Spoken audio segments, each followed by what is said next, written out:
Future State Superman Worlds of War issue number 2. Let me tell you guys, oh man, it's looking like the future of Superman is in great hands. This was a brilliant think piece on the character of Superman, showing the way he exemplifies the best in humanity and the best that the world has to offer. That is such a great feeling to see. I just like having this Superman that has a really interesting story to say. It's just great. I actually just finished reading this and was like, I get it. I think if you needed to show somebody why Superman is important, this is a really good issue to start with. I think these first 2 issues of Kennedy Johnson's run on Superman, these being the Future State ones, could really show you what he thinks about the character and are a good place to show either your friend or family this is the importance of the character of Superman. We'll get into that in a bit here. I will also say I have not read the backups just because I don't have the time or the interest, so we will not be talking about those. So we pick up where we left off in the last issue. We see that our kids who were at like the join-in circle to talk about why Superman is cool are walking away. The girl's just like, yeah, I'm sorry if I offended anybody back there, but Superman didn't save my life. Clark Kent did. And when the guy asked, like, what did he do for you? He said, oh, he wrote this article and he told me everything I need to know. And a lot of this issue is reading the article. And I'm like, that is such a cool thing. Not something we haven't seen before, because it's something we've seen before in different forms of comic books where it's somebody reading either like a note or a letter or that kind of stuff. But I just like so that we're seeing it here in this book. I think it really exemplifies what I like about storytelling and what I like about Superman. So this is an article written by Clark Kent based on a man who passed away in Metropolis, who didn't really have any like family or friends or a job or anything, but he was known across like Metropolis as being this really interesting guy.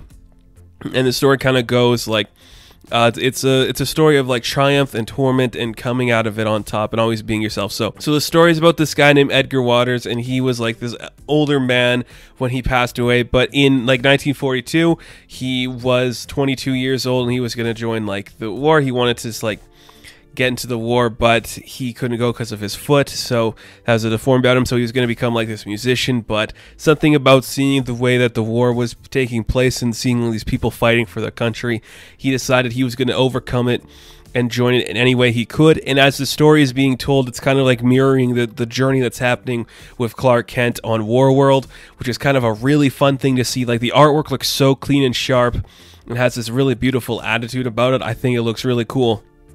So as Edgar kind of like triumphs over that, he does go to war. He goes halfway across the world to save people that don't even know who he is. And as soon as he gets there, he is immediately injured, but he keeps on fighting, trying to save as much people as he can. And eventually he does survive the war, and he does save a few people with him, but it leaves him like kind of more crippled than he was before with his deformity. And that's kind of like the broken thing about it, you know. And I love this last line here for this part of the book before we got back to the stuff with the kids. It's just like, killing soldiers was the terrible price we paid to save the lives of innocents. And I'm like, that is such a true to form Superman thing to say. Superman, I mean, I don't think Superman would kill anybody, which we'll see more in this book, but I'm just like, that is such a true thing to say. If somebody was in war, like a Captain America or something, that's like, yeah, killing soldiers is the price we had to pay to save lives of innocent. I really like that. So where kids are just walking through a cornfield, they're like, oh, let's go check out the Kent Museum. And like, what? No, we're not going to the Kent Museum. We're going to go to where the real Kent farm was. Not the tourist trap that's the museum. Come on, we'll get there eventually. So the kids start marching on through this thick grass, and as they continue going, the article continues. We see that the man like fought back against things in Germany, and he was serving in a segregated army unit, and when he came back to Metropolis, he became a fighter and a champion for civil rights. He is one of the people who marched on City Hall. He has done so much of this stuff behind the scenes that not a lot of people will understand. And he did have a life being lived there, but eventually he lost his son, and his son died very young, and he lost his wife not long after that. And he realized that his son had a scholarship in his name, so he uses that to like fundraise money to save other people who were like him and his family. And I think that's such a really cool thing to see, and I think that's really cool. So, you know, he's working at these hospitals and helping people, and you know, he's seeing when he come back from Normandy, people were calling him Crutch, and then he was at the hospital, people were calling him Sarge. He's this like really important guy. I like kind of like, oh, like at the war it's the nice thing, in the hospital it's the other thing. I really thought that was kind of a cool thing to see. And he ran for public office, but he never truly won it, and all this kind of stuff of like his struggles to kind of become where he is. And, you know, in his final months after he lost everything, he kind of was living in homeless shelters and all that stuff, but he never gave up hope of a brighter tomorrow. And he always was in communication and helping people get their scholarships that had the name of his son. So I thought that was really cool. And as that's going on, you see Superman fighting a couple of these aliens, but he's getting his ass kicked by them, and he's not doing anything to harm them or anything, even with his sword. And we get a nice page where it's like, you know, like the father who risked his life, the citizen who demanded his voice get heard, all this kind of stuff, like giving a future to 54 young men and women. As that's being said about Edgar Waters, we see this shot of Superman breaking the chains on of all the people fighting in Warworld, and you're just like, that is so cool. And then we get a scene where Mongul just like blasts some of the slaves. He's like, what are you doing, man? All that work with the sword and you didn't get anybody bloody. What the hell's wrong with you? And you see that Superman is like, I wasn't going to try to hurt them. And all the chains are freed. And this is where Mongul just grabs a hold of a sword and just beats Clark over the head. And then we cut back to the kids. They're looking at like what's left of the Kent farm. Nothing's really left there, but they're just walking down. They hit like a stump, and something about that's like, huh, what does that mean? So the kids see a secret bunker, and they lift it up. And of course, we know what it's going to be when we cut back to it. But you're like, the kids are seeing something really cool that's going to make them go, oh, "That's awesome." I just love this book, man. It's so fun. So we see Mongul has Clark Kent chained up. He's like, "Okay, I'm going to keep doing this to you till you forget everything about your life, because you know what?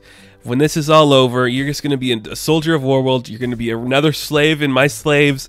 You ain't going to matter there, Superboy. And then I'm going to unleash you back on the hellscape that is Earth, and you'll destroy everything you ever loved." And Superman is like, that's not going to happen. Not until I break every single chain on Warworld will you ever see me leave this place or submit to you.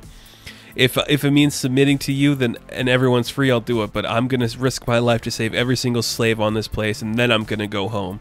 And I love that scene. That is such a powerful scene, man. I just think it's so cool. And we see that the kids find the old spaceship that Clark Kent came in when he was a baby. The lady starts crying, and everyone's just having a good time. They're looking up at a shooting star. And then we just see Superman entering the pit again. And we get, you know, like, we get some more stuff about Edgar. It kind of relates a lot to Superman. So let's just read it here. "By standing ever taller when we are knocked down, and if we should stop fighting because the accolades never come, because our opponents or even our allies belittle us, or because the fight seems greater than what we have to give, then the accolades were never ours. And we must find it in ourselves to be as brave and selfless and steadfast in our service to all mankind." And we see that all the chains are being freed from the slaves on Warworld, and Superman is sticking true to what he said to Mongul. And you just have goosebumps. You're just like, this is so powerful. What a fascinating and intense statement to say about Superman and the world at large. I love the idea of this guy Clark Kent met and wrote about mirroring the journey that Superman's having, because you know for a fact that that story is in Clark's head while he's on Warworld, and having those kids is like seeing the legacy of Superman in front of them. Oh, it's so powerful. Philip Kennedy Johnson, man, he's gonna crush it on this book. He's gonna crush it. It's so nice to be excited about Superman again. Just have that feeling of like, this is it. This is the character I've known and loved for so long. I can't wait to see what happens with them. Oh, it's such a good book. It was so nice.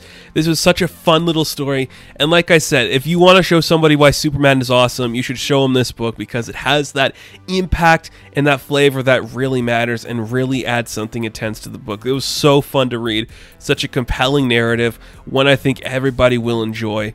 It is a really strong book, and man, what a fun read. I'm very excited for the future of Superman. So cool. What a great message to show that you understand this character perfectly. I cannot wait to see more, and what a journey this has been thus far. So, Superman, Worlds of War, issue number 2, I am going to give a 9 out of 10. Now, thank you guys so much for watching this review. Be sure to like and subscribe to the channel. As always, you can check me out on Instagram, Patreon, Twitter, all that good stuff, and I'll catch you in the next one. Have fun, stay safe, good luck.